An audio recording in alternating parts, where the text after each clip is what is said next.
আজ বিশ্বজিৎ নিয়োগী মহাশয়ের জন্মদিন উপলক্ষে ওন্দা ব্লকের হাতিবাদ গ্রামের ছোট্ট আদিবাসী জনপদে দেখা গেল এক অনন্য মানবিক দৃশ্য। জন্মদিনের আনন্দ আজ যেন ছড়িয়ে পড়ল মানুষের মুখে, চোখে ও আবহে।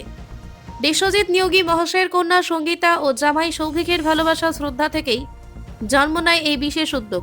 এটি শুধু একটি জন্মদিন উদযাপন নয়, গ্রামের মানুষের হৃদয়ে পৌঁছে যাওয়া এক নীরব মানবিকতার বার্তা। গ্রামবাসীরা নিজের হাতে কেক কাটেন, কেউ আবেগ ভরেই বলেন, আমরা তো কখনো এমন করে কেক কেটে জন্মদিন পালন করিনি। অনেকের চোখে আনন্দের জলও দেখা যায়, এমন আনন্দ যা অর্থে নয়, অনুভূতিতে ধরা পড়ে।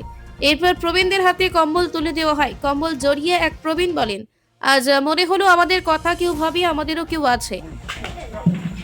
বিশ্বজিৎ বাবু জন্মদিনের অনেক অনেক শুভেচ্ছা এবং এই উপহার দেওয়ার জন্যে এই সব গরিব মানুষ অনেক অনেক ধন্যবাদ জানাই।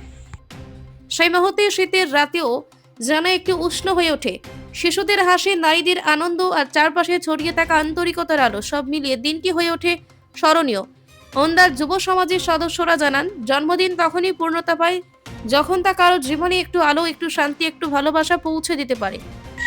আজ বিশ্বজিৎ বাবুর জন্মদিনে আজকে আমরা এসেছি হাতিবান গ্রামে।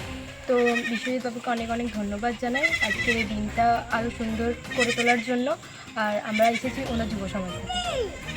আজকের এই সুন্দর মানবিক আয়োজনের জন্য মধ্য দিয়ে আবারও একবার প্রমাণ হলো, মানুষের হাসিই সবচেয়ে বড় উদযাপন আর মানবতাই সর্বশ্রেষ্ঠ সম্পদ।